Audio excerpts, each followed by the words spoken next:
미국의 캘리포니아산 삼나무라는 나무가 있습니다. 이 나무는 130m까지 자랄 수 있을 만큼 큰 나무입니다. 그런데 의외로 이 나무가 위로 자라 올라가는 것에 비해서 뿌리는 밑으로 내리지 못하고 있습니다. 그런데 이 뿌리를 깊이 내리지 못하고 삼나무의 뿌리는 이 야트막한 곳에 서로 이렇게 얽혀가지고 그물망처럼 서로 되어 있습니다. 이것이 서로 버팀목이 되어서 이 나무는 웬만한 바람이 불어도 넘어지지를 않는다라고 말합니다. 사람들은 이렇게 생각합니다. 세상에서 어떤 조건만 충족하면은 홀로 살아가도 괜찮다라고 생각을 합니다. 그러나 인간은 더불어 살아가는 존재지요. 에덴 동산에 아담이 홀로 있는 것이 하나님이 쓸쓸히 보여서 하와라고 하는 아내를 짝지어 더불어 살아가도록 만들어 주신 것입니다. 더불어 살아갈 때는 사람이 버팀목이 되는 것이 매우 중요합니다. 사람 인자를 볼 때는 이렇게 하나에다가 버팀목이 된 것이 사람 인자입니다. 이것이 없어지면은 이것은 쓰러지고 맙니다. 사람은 서로 버팀목이 되어서 살아가는 것이 인간이다. 이렇게 우리에게 말씀해 주고 있습니다. 옛날에 보면은 짐들을 운반할 때 지게라고 하는 것에다가 짐을 지고 운반하다가 너무 힘들면은 잠깐 지게를 내려놓고 거기에 버팀목이 되는 작대기라고 하는 것을 받쳐 놓습니다. 그러면 그 지게에 있는 큰 나무든지 어떤 곡식이든지 그 버팀목에 의해서 그대로 서 있게 되는 것입니다. 작은 작대기 하나가 버팀목이 되어서 그 지게가 서 있도록 만들어 준다라고 하는 것입니다. 우리가 세상의 건축물도 보면은 서로가 건축물들이 연결이 되어 있습니다. 그래서 건축물이 이것저것 연결됨으로 말미암아 연결된 건축물들이 버팀목이 되어서 건물을 유지시켜 주는 것을 볼 수가 있습니다. 우리 예수님께서도 이런 말씀을 하셨어요. 수고하고 무거운 짐진 자들을 다 내게로 오라. 내가 너희를 쉬게 하리라. 다시 말해 우리 인생을 향해서 주님이 버팀목이 되어 주신다고 세상에 어떤 수고하고 무거운 짐, 죄악의 짐이나 인생의 어떤 무거운 짐을 졌을지라도 그 짐을 가지고 주님 앞에 나오면은 쉼을 주님으로부터 버팀목이 되어줌으로 인해서 큰 쉼을 누려줄 수 있다고 말씀하고 있습니다. 예루살렘의 성령의 역사로 말미암아 120문도가 성령 충만 받았습니다. 그리고 120명이 전도하면서 1000명, 2000명 늘어나며 교회가 부흥되게 되었어요. 근데 당시 유대 종교 지도자들은 교회를 방면하려고 핍박을 합니다. 또 로마의 정부의 정치권을 이용해서 교회를 압박하고 있습니다. 사회로부터 크리스찬들은 외면을 당하고 있습니다. 이때 어떻게 성도들이 그 정치적인 압박과 종교적인 압박과 사회로부터 외면 속에서 어떻게 성도들이 견디며 신앙생활에 올 수가 있었겠습니까? 그 중에 하나는 바로 저들이 있는 자는 재산을 팔아서 가난한 자를 나눠주며 생활하게 도와주었고 버팀목이 되어주었고 음식을 싸가지고 와서 함께 나누면서 서로가 서로의 신앙과 영적인 버팀목이 되어줌으로 인해서 핍박과 고난을 이길 수 있는 사람이 되었음을 보게 됩니다. 로마라고 하는 나라가 기독교를 핍박하게 되었습니다. 많은 사람들이 로마의 기독교의 핍박 속에 순교의 제물이 되었습니다. 그런 상황 속에서 기독교가 박멸이 되지 않고 어떻게 신앙을 지켜왔습니까? 크리스찬들은 서로가 서로를 위해서 서로가 서로 크리스찬을 말하지 못하니까 실로다가 여기다가 물고기 모양을 떠가지고 다니면 아 저분이 크리스찬이구나. 또 크리스찬을 만나면 서로가 서로로 신앙으로 버팀목이 되어줍니다. 우리의 소망은 이 땅이 아니고 하나님의 나라가 있습니다. 비록 순교의 제물이 될지라도 우리는 주님 바라보며 우리의 믿음을 잘 지켜나가자고 서로가 서로의 신앙의 격려와 위로와 버팀목이 많은 사람들이 순교의 제물이 되면서도 신앙을 지켜왔던 것을 교회 역사가는 말하고 있습니다. 예수님은 우리에게 이렇게 말씀하고 있습니다. 너희는 서로 사랑하라고 말씀합니다. 서로라고 하는 말은 뭔가요? 서로 나와 너가 서로 버팀목이 됨으로 인해서 아름다운 사랑을 이루라는 말씀이 아니겠습니까? 사랑하는 여러분, 우리가 살아가는 사회를 보세요. 우리가 살아가는 가정을 보세요. 우리가 살아가는 직장과 공동체와 교회를 볼 때 많은 사람들이 삭막하고 자신밖에 모르는 이 성도들이 어떻게 이 사회와 공동체를 책임져 나갈 수가 있겠습니까? 우리는 나 때문에 그리스도의 영광이 드러나야 되고, 나 때문에 사회가 아름다워지고 살맛 나는 사회로 바뀌어져야 되고, 나 때문에 가정이 아름다운 가정으로 바뀌어져야 되는 것입니다. 그렇게 되기 위해서는 나라고 하는 한 사람이 어떤 버팀목의 역할을 하느냐가 중요한 것입니다. 어제 잠깐 TV를 보는데 한 방송사에서 동행이라고 하는 곳에 나오는 다큐입니다. 아버지가 혈압으로 한번 쓰러졌어요. 초등학교 다니는 딸내미는 이 아버지가 또 밭에서 어디서 일하다가 쓰러질까 봐 겁이 나서 아버지가 비닐하우스에서 일하는데 이 딸내미는 숙제할 숙제거리를 다 가지고 비닐하우스에 와서 아버지 옆에 앉아가지고 숙제하는 모습이었습니다. 그리고 딸내미 전화에는 아버지가 급히 쓰러지면 하나의 버튼만 누르면은 바로 119로 갈 수 있는 전화기까지 가지고 있으면서 옆에 앉아있는 모습. 아버지는 일을 하면서 흘끔흘끔 딸내미를 쳐다보면서 흐뭇해하는 장면의 내용을 보았습니다. 비록 어린 딸이지만 이 아버지는 든든한 버팀목이 아니고 무엇이겠습니까? 여러분, 사람이 세상 살아가면서 서로가 서로를 위해서 버팀목이 된다고 하는 것은 중요한 것입니다. 가정에도 마찬가지죠. 왜 부부싸움을 하지요? 부부가 왜 서로 미워하지요? 부부가 왜 말다툼을 하지요? 물론 사랑 싸움 하면 이해를 합시다마는, 그러나 우리는 서로가 부부를 만난 것은요, 서로가 버팀목이 되라고 만나게 하나님 해주신 것입니다. 그럼 내가 너는 나를 버팀목이 되어지도록 해주어야죠. 이것이 아름다운 가정을 이끌어갈 수 있는 내용이 아니겠습니까? 오늘 사도 바울은 먼저 버팀목이 되는 데 있어서 부정적인 선언을 교훈으로 시작해 말씀하고 있습니다. 다시 말해 그리스도인은 그의 삶이 다툼이나 허용으로 꾸며져서는 안 된다라고 말씀하고 있습니다. 여기 다툼이라는 말은 뭔가요? 빌립보 교회 내에는 잔존하는 당파심이 있었습니다. 이것으로 인해서 각자의 자기 어떤 당파의 이익을 위해서 서로 말다툼을 합니다. 그 말다툼을 하다가 당파의 싸움이 됩니다. 이것으로 해서 우리만이 최고라고는 자만심을 갖게 됩니다.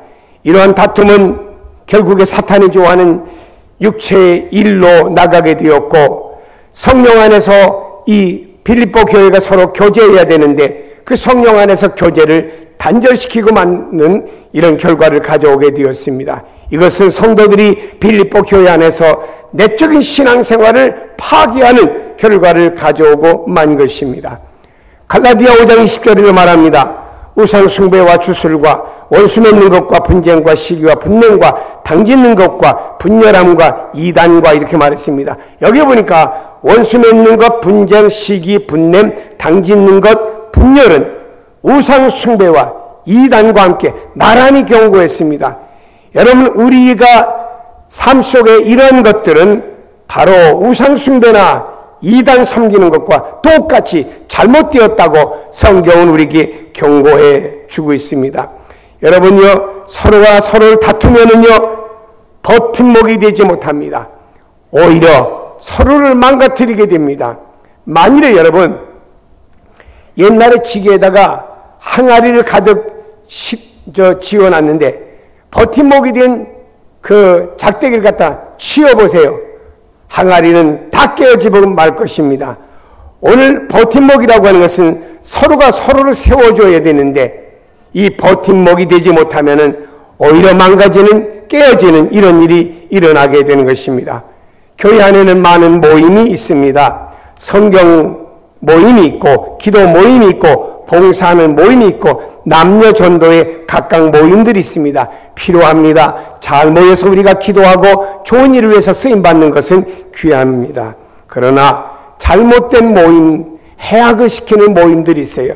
오늘날 한국교회 안에는 성격이 맞다고, 학력이 비슷하다고, 환경이 비슷하다고, 끼리끼리 모임으로 인해서 그 또 모임이 피차 상대였던 모임들을 갖다가 비방하고 또 자기들만이 최고라고 자만을 가짐으로 말미암아서 이것들이 서로가 서로를 해하는 결과를 가져오게 됩니다. 저는 총회나 이런 공동체를 섬기면서 때때로 못마땅해 할 때가 있습니다. 왜냐? 교단에도 보면 삼구도라고 하는 법을 세워서 한 번은 총회장이 호남으로 가면은 한 번은 영남으로 가고 영남으로 가면 또 서울 서북으로 와야 되고 이런 것을 통해서 보이지 않게 지역과 지방색들을 강하게 표출하며 선거할 때마다 그런 일들 때문에 피차간에 서로가 서로를 헐뜯는 일이 있을 볼 때 참 가슴이 별로 안 좋아요. 여러분, 우리는 그리스도 안에서 한 형제가 되고 한 자매가 되었습니다. 그리스도 안에서 이렇게 된 우리가 교회 안에서 전라도가 어디 있고 교회 안에서 경상도가 어디 있고 교회 안에서 충청도가 어디 있고 교회 안에서 이북이 어디 있고 왜 그런 색깔을 따라갑니까? 이거는 교회가 바람직하지 않은 교회나 이런 일을 하는 거지, 바람직한 교회는 그리스도 안에서 모든 게 초월해서 우린 그리스도 안에서 한 형제고 자매라고 하는 의식을 가지고 살아가는 것이 바람직하고 이것이 바로 서로가 서로를 세워주는 버팀목의 역할인 줄로 믿습니다. 바울은 두 번째로 허영이라고 하는 것을 말했습니다. 진리이신 그리스도 중심에서 벗어나 인간 자신의 명예를 목표로 하는 허세, 비열하고 천한 세상적인 야망이 허영이라고 말했습니다. 따라서 허영은 그 자체가 우상숭배고 사랑의 위로를 끊게 하는 분쟁의 원인이 된다고 말하고 있습니다. 사랑의 위로가 끊어지면 어찌 버팀목이 될 수가 있겠습니까? 사랑하는 여러분, 이는 이제 허영에서 벗어나야 됩니다. 우리나라 집은 요즘은 다릅니다만은 옛날엔 겉으로는 번들하게 짓고 안에는 그냥 보통 집을 지었던 시절이 있었습니다. 그러나 제가 유럽이나 미국에 가보니까는 겉으로는 이렇게 창고같이 지었는데 안에는 뭔가 짜임새 있게 있는 모습을 보았습니다. 여러분, 우리는 아무것도 아닌 것 가지고 우리는 허세를 부립니다. 그리고 이 허영, 쓸데없는 세상 것을 가지고 야망을 가지고 그 목표를 향해 나가는 사람들이 있는데 이것은 성경의 우상숭배와 같이 잘못된 것이다라고 경고하고 있습니다. 빌립보 성도들이 그리스도의 영광을 위하여 일치되는 데 있어서 그들의 삶을 다툼이나 허영은 독소와 같이 도움이 되지 않는다고 말했습니다. 사랑하는 여러분이요, 바울은 먼저 이렇게 독소의 요소를 제거해버리고 오히려 우리에게 서로 간에 버팀목이 되어질 것을 말씀했는데, 성경에 버팀목이 되어지는 인물을 소개한다고 하면은요, 우리가 구약 성경에 보면은 모세 그리고 여호수아가 아말렉과 전쟁하러 싸우러 나갑니다. 나이 많은 모세는 전쟁하러 나갈 수는 없고 높은 산에 올라가서 두 손 들고 여호와 하나님 앞에 기도합니다. 근데 모세 기도하는 손이 내려오면은 이스라엘이 뒤로 밀리고 그 손이 다시 올라가면은 이스라엘이 이기고, 그러나 모세도 인간인지라 손이 자꾸 내려오니까 아론과 훌이라고 하는 사람이 돌을 쌓아가지고 모세 이쪽과 이쪽 손을 이렇게 하루 종일 해가 지기까지 받쳐주었다라고 하는 것입니다. 여기에 모세와 옆에 있는 아론과 훌은 바로 모세를 위해서 아말렉과 전쟁에서 버팀목이 되어 그의 손이 내려오지 않도록 해주었다라고 하는 것입니다. 사랑하는 여러분이요, 우리가 이웃을 위해서 말입니다. 우리가 기도의 버팀목이 되어준다고 하면은 얼마나 좋겠습니까? 이웃집이 어렵습니다. 이 집에 문제가 있습니다. 그 집을 놓고 하나님 앞에 내가 모세처럼 기도하고 또 아론과 훌처럼 버팀목이 되어지면은 그 기도를 통해서는 오히려 아말렉에서 승리한 것처럼 승리하는 역사가 일어나지 않겠습니까? 저는 구약 성경에 보면은 다윗과 요나단의 관계를 봅니다. 요나단은 사울의 아들입니다. 사울은 이스라엘 일대 왕이었고 아버지가 왕이면 요나단이 아버지 대를 이어서 이스라엘의 2대 왕이 되어져야 되는데, 하나님께서는 이제 사울 제하고 사울이 아닌, 사울의 가문이 아닌 다윗을 이스라엘의 2대 임금으로 세우겠다고 하나님의 섭리였습니다. 이것을 알았던 요나단은 어떻게 보면 자기가 왕이 되어줘야 되는데 자기의 친구인 다윗이 이스라엘의 2대 임금이 된다는 사실을 알게 되었습니다. 그러나 요나단의 아버지였던 사울은 항상 다윗을 공격하고 다윗을 죽이려고 합니다. 그때마다 요나단은 다윗을 변호했고 또 아버지가 죽이려고 하면 몰래 피신하며 시키면서 다윗이 이스라엘의 2대 임금을 향해 가는데 요나단이 배후에서 도와주는 이런 버팀목의 역할을 했다라고 하는 것을 볼 수 있습니다. 그렇습니다. 여러분, 이 두 사람은 서로의 버팀목이 됨으로 말미암아 하나님의 뜻을 이루며 이스라엘의 2대 임금이 되는 일에 도움의 역할을 감당한 것이죠. 세상에 살면서 서로가 서로의 버팀목이 된다고 하는 것은 중요한 것입니다. 우리 세상 살면서 나만 1인자가 되려고 합니다. 나만 1인자가 되어줘야 된다고 합니다. 나만 잘 되고 나만 앞서가야 되고 다른 사람은 상관없이 생각합니다. 이 사회는 그렇지 않습니다. 내가 너를 도와줌으로 해서 내가 세워지고 그를 통해서 하나님의 뜻이 이루어진다고 하면 이런 버팀목의 역할을 우리가 감당해야 되는 것이죠. 우리 신약에 와서도 바울과 디모데의 관계를 잘 압니다.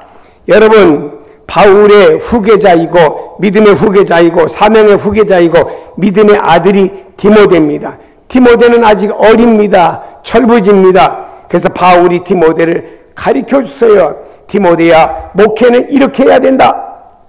내가 하나님의 백성들을 이렇게 내가 관리해야 된다 해서 디모데 전서, 디모데 후서, 디도서를 써가면서 바울은 디모데가 디모데로서 잘 세워지기 위해서 돕는 이런 버팀목의 역할을 한 사람이 바울이었고 이로 말미암아 디모데는 초대교회의 훌륭한 지도자가 된 것을 우리가 볼 수가 있습니다. 여러분, 세우는 건 어렵습니다. 그러나 허는 것은 쉽습니다. 세우려고 하면 세월이 걸리고 세우려고 하면 많은 어려움들이 있게 된 것입니다. 오늘날 한국 기독교회는 말입니다. 교회 밖에 있는 사람은 교회를 잘 몰라요. 우리가 어떻게 예배 드리는지, 어떻게 찬송하는지, 어떻게 교회 안에서 생활하는지 교회 밖에 있는 사람들은 모릅니다. 그러나 교회 안에 있는 사람들은 압니다. 교회 안에 있는 사람들은 어떻게 예배를 드리고 교회가 또 좋은 장점이 무엇이고 사람들이 모이다 보니까 교회의 단점이 무엇인지를 압니다. 그러면 교회 안에 있는 사람들이 나가서 안티 기독교인이 되어가지고 오히려 교회를 허는데 앞장서고 그런 내용을 가지고 SNS까지 올려가지고 오히려 복음이 전파되고 교회를 돕는 역할보다 교회를 허는 역할에 쓰임받는 사탄의 신부로 많은 사람들이 있음을 우리가 볼 수가 있습니다. 사랑하는 여러분, 우리는 말입니다. 우리의 가정들을 세워야 되고 우리의 공동체가 세워져야 되고 교회가 세워져야 되고 우리는 기독교 복음이 더 세워져야 되며 더 나아가서 나라와 민족이 세워지기 위해서는 우리가 버팀목의 역할을 잘해야 될 줄로 믿습니다. 이 시대는 개인주의가 더 강해지고 말입니다. 자기밖에 모르는 시대가 되다 보니까 오늘날의 버팀목은 많아지지 않습니다. 옛날에는 말이에요. 온 동네 사람들이 예를 들어서 김씨 집에서 오늘 논을 간다면 박씨, 최씨 집에서 다 와서 이 집에 논에 별 심고 다 도와줍니다. 다음에 최씨 집에서 심으면 또 다가 도와주고 이래 가면서 서로가 서로를 도와줌으로 인해서 농번기 때도 다 모든 농사를 짓는데 지장이 없도록 했던 시절이 있습니다. 요즘은 너는 너고 나는 나고 그저 나만 행복하고 나만 잘 나가면 됐지 상관이 없다. 그러나 반대로 봅시다. 그 어느 날 내가 넘어질 때 누군가 나의 버팀목이 되어줄 사람이 없다면 그때 나는 어떡합니까? 철야하고 외롭고 힘들고 그 마음의 짐을 감당할 수가 없는 것입니다. 우리는 사회를 살아가면서 우리 크리스천들은 말입니다. 이 사회나 어떤 공동체에도 우리가 잔잔하게 짊어져야 될 수많은 짐들이 있습니다. 함께 짊어질 때 교회도 복음도 사회는 더 아름다워질 줄로 믿습니다. 어떤 사람이 짊어질 수가 있을까요? 성경은 말씀합니다. 마음을 같이하여 같은 사랑을 가지고 뜻을 합하여 한 마음을 품어 그랬습니다. 마음을 같이 해야 된다. 한 마음을 품는다고 하는 것은 생각과 뜻이 예수 그리스도 중심으로 연합을 해라 이 말입니다. 우리는 모든 것이 그리스도입니다. 그리스도 중심으로 연합해라.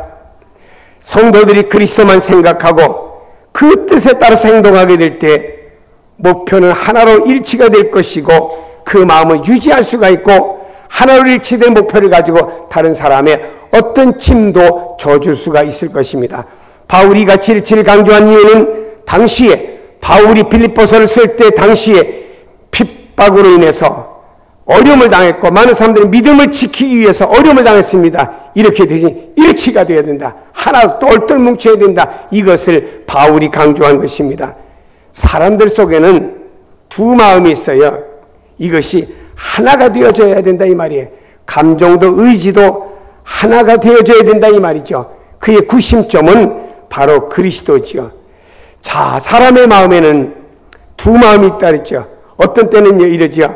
그래, 믿으면 돼. 이렇게 했다가 또 세상 나가면 글쎄, 세상은 믿는다고 되는 게 아닌데 이러면은 교회 왔다가 세상 왔다면 교회 오면 믿음으로 세상에 나가면 세상으로 왔다 갔다 하다 보니까 두 마음을 품게 돼요. 이러니까 사람이 정함이 없고 오히려 갈등과 고민만 더 많아지게 되는 거죠. 또 사람 속에는요, 마음이 두 마음이 있잖아요. 긍정의 마음, 그래 긍정적으로 보자.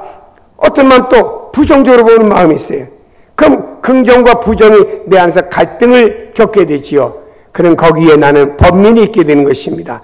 또 어떤 사람들은 성령의 지배하에서 모든 삶과 내용이 이루어지는가 하면은 어떤 사람은 사탄의 지배로 또 그 마음이 나눠질 때가 있어요. 베드로도 그랬잖아요. 성령의 지배로 말미암아 주는 그리스도시여 살아계신 하나님의 아들이십니다. 신앙 고백을 했어요. 좀 이따가 주님 십자가에 질 수 없습니다. 사탄의 미혹에 의해서 주님 십자가를 만류하다가 주님으로부터 사탄은 내게서 물러가라 나를 넘어지게 하는 자라다 책망을 받았지 않습니까? 사랑하는 여러분, 때때로 내가 어떤 마음의 지배를 받느냐에 따라서 자신밖에 모르는 사람이 될 수도 있고 다른 사람의 버팀목이 될 수도 있습니다. 여러분, 우리가 복잡한 마음을 갖는 사람은요 선하게 살지를 못합니다. 우리는 그리스도를 바라보면서 좀 마음이 단순화돼야 돼요. 단순화돼 갖고 이것이 주님 기뻐하시고 이것이 성령님이 기뻐한다면 그냥 단순하게 행동으로 옮겨질 때 이것이 다른 사람의 버팀목이 될 수가 있다라고 하는 것입니다. 여러분, 초대교회는요 한 마음을 품었기 때문에 복음의 버팀목이 되어서 이 복음이 흘러 오늘 우리에게까지 온 거예요. 한 마음을 품어야 돼요. 두 마음 품으면 안 돼요. 여러분, 번민, 안정이 없어요. 어떤 처녀가 총각이 둘이 있어요. 한 총각은 경제가 풍족한데 생기게 되게 못생겼어. 이 총각은 잘생겼는데 경제가 어려워. 그러니까는 이 처녀는 고민을 합니다. 인물을 따라갈 것이냐, 안정된 생활을 따라갈 것이냐, 왔다 갔다 하다 보니까 마음에 번민과 안정이 없어지게 되죠. 여러분, 우리 삶 속에 때때로는 단순화할 필요가 있어요. 이것이 단순화될 때 역사가 일어나는 겁니다. 주님께서 말입니다. 물 위로 걸어오셨어요. 그때 베드로가 주님 믿으시면 나도 물 위로 걸어오라고 말씀해 주시라고. 그때 베드로가 출렁거리는 물을 바라보고 앞뒤 쟀으면 배에서 내리지도 못했습니다. 일단 주님 바라보고 뛰어내렸어요. 그럼 가야지. 그대로 가면 되지. 왜 가다가 출렁거리는 물을 바라보면서 아이고 여기 빠지면 내가 어떻게 되겠지? 근심 걱정 염려하니까 쏙 빠져버리고 말았잖아요. 단순화가 이원화가 될 때 문제가 생겼다 이 말입니다. 사람은 모든 것이 단순화될 때 거기에 기쁨도 있고 평화도 있어요. 요한복음 15장 11절에 보니 내 기쁨이 너희 안에서 너희 기쁨을 충만하게 하려 함이라 그랬습니다. 요한복음 16장 24절에 구하라 그리하면 받으리니 너희 기쁨이 충만하리라. 로마서 14장 17절에 성령 안에서 의와 평강이 그리고 희락이 있다고 그랬습니다. 여러분, 우리를 좀 더 단순화시킬 때 거기 기쁨이 있고 희락이 있어요. 여러분의 왜 마음에 기쁨이 없고 왜 평강이 없을까? 그건 여러분의 마음을 단순하지 않고 복잡하게 해서 그래요. 미래 것까지 복잡하게 하잖아요. 미래는 미래에 맡기고 오늘 살아가세요. 사람이 미래에 무슨 일을 당할는지 어떻게 합니까, 여러분? 그저 오늘을 살아가면서 오늘 안에 기쁘게 살아가는 겁니다. 이 사람이 누구냐? 한 마음을 품는 사람입니다. 저는 이렇게 생각했습니다. 마리아가 주님 앞에 비싼 향유를 깨서 드릴 수 있었던 것은, 만일 마리아가 말입니다, 이게 우리 집 가본데 이게 얼마짜리인데 또 이걸 팔아서 가난한 사람 나눠주면 얼마나 많은 사람이 생활에 도움이 될 텐지 생각했으면 아무것도 못했을 겁니다. 단순하게 깨어서 주님 사랑하는 마음으로 드릴 때 그는 말입니다, 주님의 장례를 예비하는 사람이 되었다, 이 말입니다. 한 마음을 품어야 됩니다. 다음에는 3절에 말합니다. 아무 일에든 다툼이나 허영을 하지 말고 오직 겸손한 마음으로 각각 자기보다 남을 낮게 여기고 말씀하고 있습니다. 예수님은 근본 하나님의 본체라고 그랬지요. 그러나 하나님과 동등된 자리에 있지 아니하고 인간의 육신의 몸을 입고 이 땅에 오셨어요. 그리고 십자가에서 우리를 위해서 죽으신 줄로 믿습니다. 그 예수님이 제자들을 불렀습니다. 스승인데 당시에는 다른 사람이 발을 씻는 건 노예나 하는 일입니다. 근데 예수님께서는 제자들의 발을 씻기면서 서로 겸손하고 서로가 서로를 씻어주어라. 네가 잘났다고 하지 말고 서로가 서로를 위해 주라고 주님은 말씀하신 것입니다. 사랑하는 여러분이 예수님을 통해서 배워야 됩니다. 나는 마음이 온유하고 겸손하니 내게 배우라고 그랬습니다. 우리 예수 믿는 사람들의 모든 인격과 모든 삶의 롤모델은 예수님밖에 없습니다. 세상 사람들은 어떠지요? 내가 다른 사람보다 재물이 많다든지 지위가 높다든지 명예가 좋다든지 경력이 있다든지 나은 직분을 가졌다든지 하면은 이렇게 교만해져요. 나보다 돈이 없는 사람을 무시하고 그래. 그러니까 대기업의 회장님이 어떤 사모님이 갑질을 했다, 그런 얘기가 사회에 나돌고 있죠. 그거 교만해서 그런 거예요. 아니, 만일에 그 사모님이, 내 생각입니다, 그 사모님이 얼음물 타가지고 아이고 이 더운데 일하는 얼마나 수고하냐고 그 일꾼들을 갖다 줬으면요 감동을 받았을 거예요. 그런데 왜 집어던지고 왜 야단에 갑질을 하고? 그러니까 사회가 말이 많죠. 검찰에 불려갈 땐 겸손하대. 여러분, 이런 사람들은 약자의 도움이커녕 오히려 약자를 배척합니다. 우리가 하나님의 교회 안에서는요 모두가 귀해요. 다 인격적인 대우를 받으며 함께 서가야 될 자리가 교회입니다. 그래서 성경 말씀합니다. 오직 겸손한 마음으로 남을 나보다 낮게 여기라고 말씀했습니다. 여러분, 천사가 교만했다 떨어져서 마귀가 됐어요. 아담이 교만하여 하나님같이 되려고 하다 선악과 따먹고 원죄를 짓게 된 거예요. 여러분, 겸손한 자가 남을 섬길 수 있어요. 베드로전서 5장 5절에 말씀합니다. 서로 겸손을 허리를 동이라, 이 말입니다. 겸손을 허리를 동이자, 이 말입니다. 겸손은 자신을 자기의 가치 이하로 낮게 여기는 마음이 있었습니다. 내가 가졌어도 있었어도 모든 걸 위치가 있어도 말입니다, 나는 그보다 나 자신을 위치를 낮게 두는 것, 이게 겸손이라고 말하고 있습니다. 여러분, 그리스도를 본받아 모든 사람을 섬기는 신앙의 중요한 미덕이 겸손인 줄로 믿습니다. 교만한 자는 누구를 위해서 시행할 줄 모르죠. 그러나 겸손한 사람은 누구를 위해서 버팀목이 되어줄 수가 있습니다. 링컨과 스탠튼이라는 국방부 장관 이야기가 있습니다. 링컨이 초년생으로 그 변호사 할 때 스탠튼은 말입니다, 아주 오랫동안 변호사 생활했어요. 햇병아리가 변호사 하니까 우습게 봤죠. 그리고 나중에서 링컨이 그가 대통령이 된다고 하니까 이 스탠튼이 말입니다. 아주 링컨을 비아냥했어요. 고릴라 사춘 같은 놈인지 뭐 저가 무슨 대통령이 된다고 웃기지도 말라고 가장 그 비아냥하고 비난했던 사람이 스탠튼이었어요. 그런데 링컨이 대통령이 된 다음에 스탠튼을 국방부 장관 제일 중요한 요지에 자기를 제일 싫어하는 사람을 앉힌 거예요. 사람들이 말했습니다. 아니 당신을 싫어하는 사람 왜 그 자리에 앉힙니까? 그때 링컨이 이런 말했습니다. 나는 수백 번 무시를 당해도 좋습니다. 다만 그 사람이 우리나라의 국방을 튼튼하게 한다고 하면 나는 그를 세울 수가 있습니다.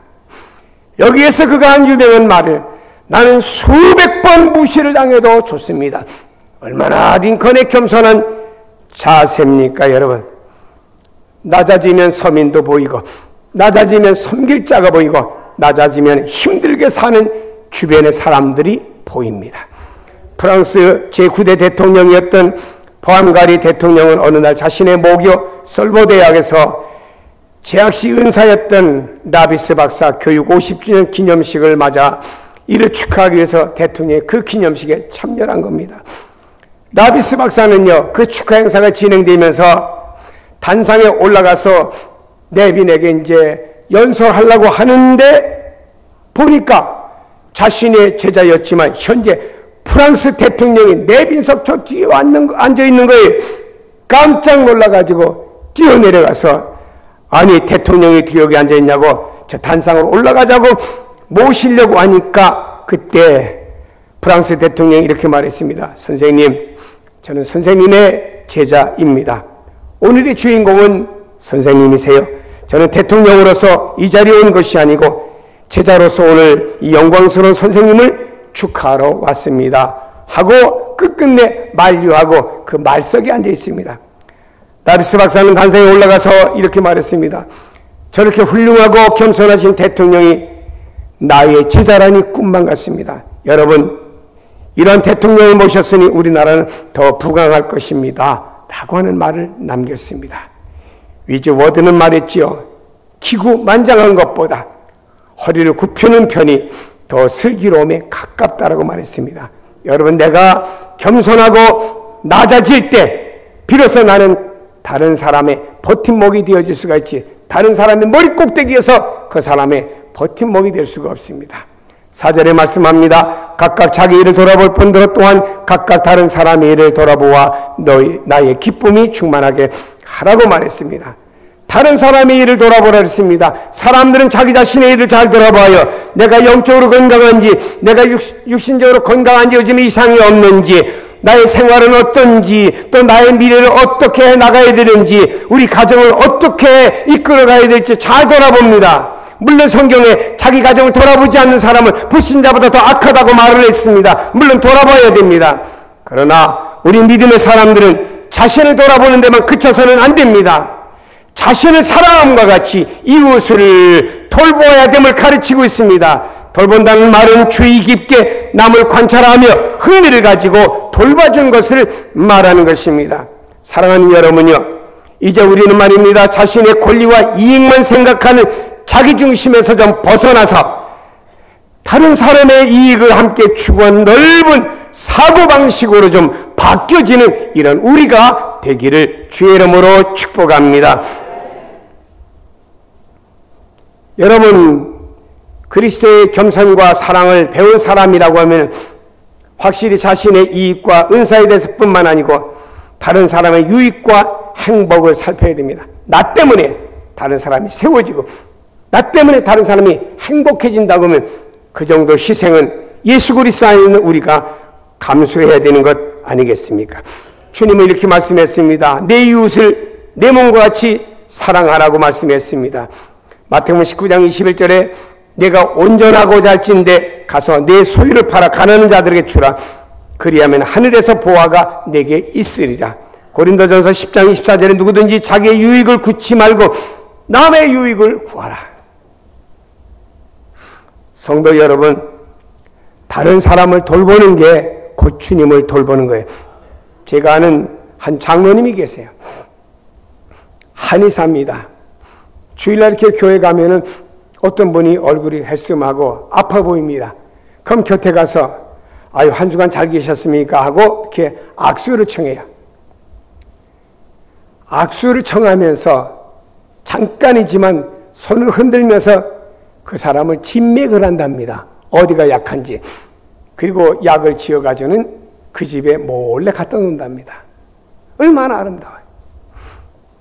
지금이야 쌀이 많이 남아 돌지만 과거에 쌀이 없을 때 말입니다. 어떤 집사님은 교인 가운데 어려우면 쌀 한 포대 사가지고 그 집이 가서 새벽기도 마치고 몰래 갖다 놓고 온답니다. 여러분 어떤 성도들의 아름다움이지만 다른 사람을 돌아보는 사람들이 얼마나 많은지 모릅니다. 세상이 참 각박해지고 있어요. 다밖에 몰라 세상에. 그리스도인들도 똑같습니다. 여러분 다른 체하고 앉았지만 똑같아. 내 가정, 내 건강 다밖에 몰라요. 그리고 나만을 위한 예수입니다. 아닙니다. 여러분 우리 주변에 또 명절을 맞이하면서 우리 주변에 한번 쭉 돌아보세요. 힘든 집도 있고 어려운 집도 있고 외로운 집도 있잖아요. 우리가 격려도 해주고 그들에게 가서 여러 면으로 버팀목이 되어지면 그분이 인생의 살 가치를 느낀다라고 하면은 어떻게 하겠습니까?